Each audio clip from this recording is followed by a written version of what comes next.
This is an educational video for all those morons who think we live in a spinning basketball Earth and there are spaceships out there in space constantly falling to Earth, and these spaceships are sending signals to our mobile devices and GPS devices.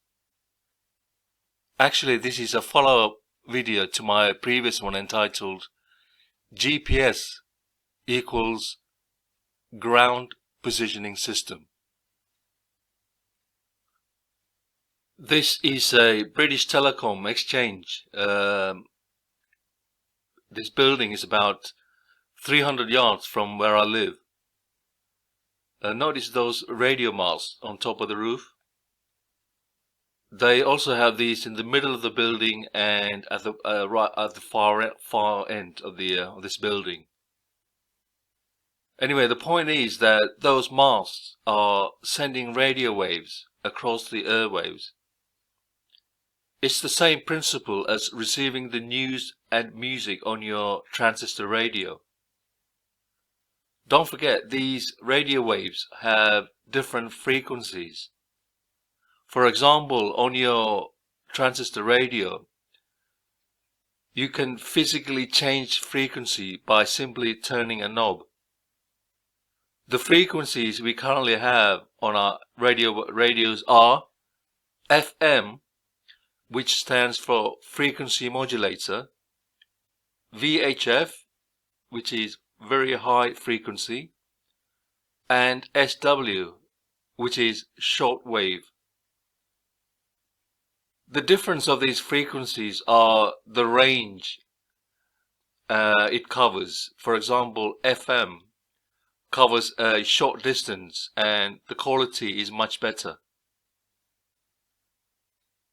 VHF possibly countrywide, and for worldwide or for the globe, the spinning globe, basketball Earth, it's the short wave.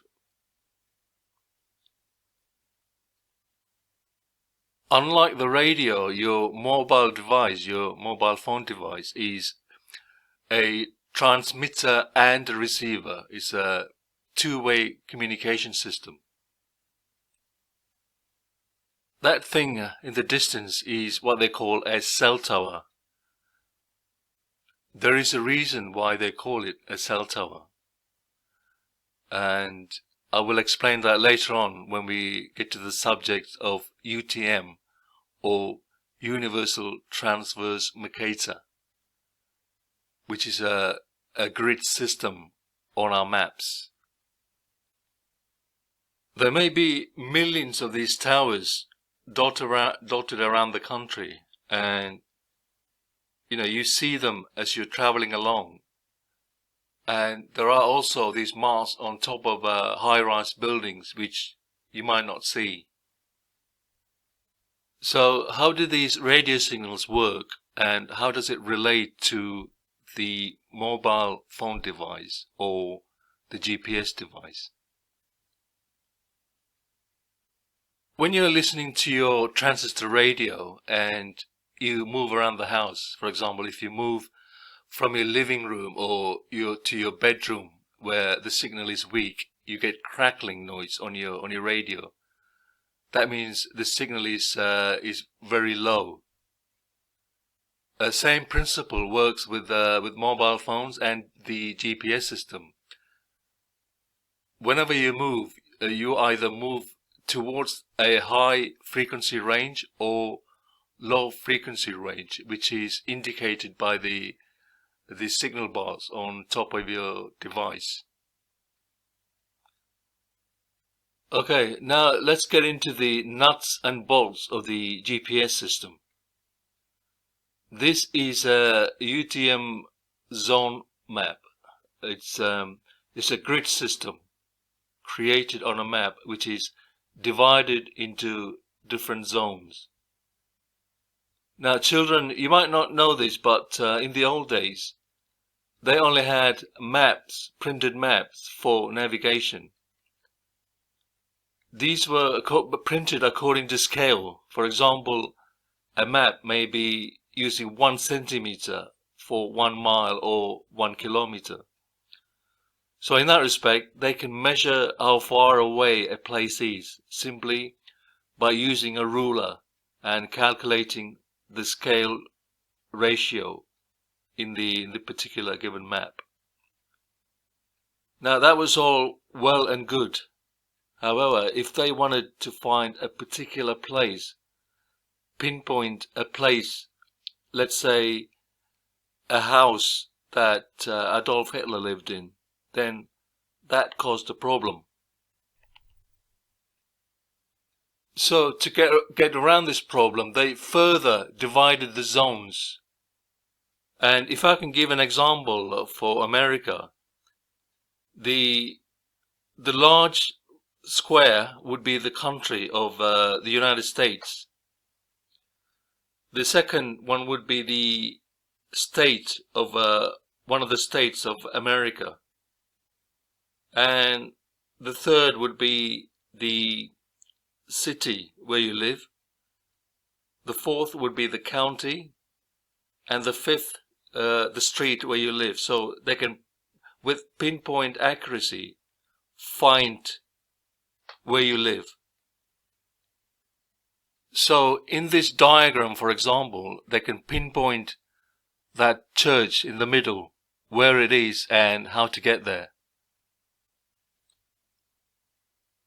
Then UTM gave way to the current military grid reference system, or MGRS, which is now the standard for all coordination.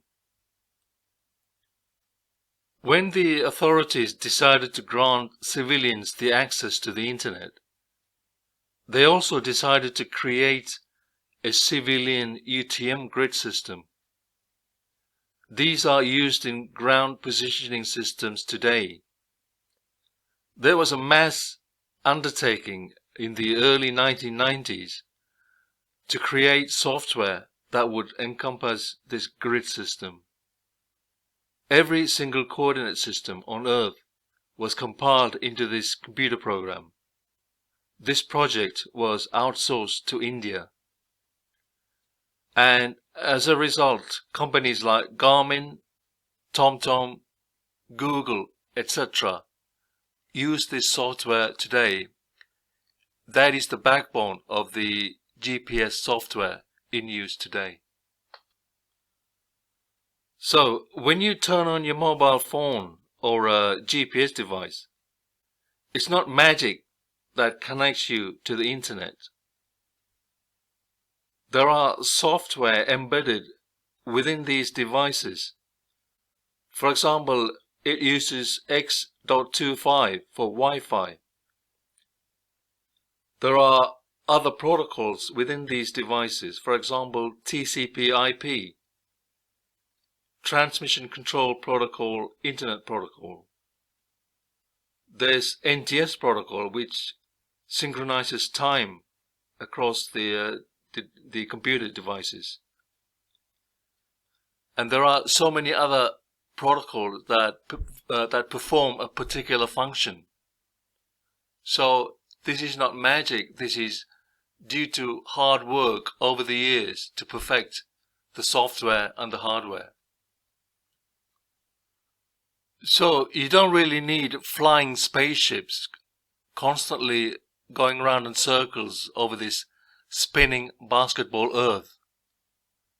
They sold you a lie, and you believed it. Children, I'm sorry.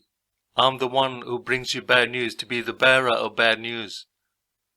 But the Earth is not a spinning basketball in space. The Earth is flat with hills, mountains, and valleys. I'm sorry.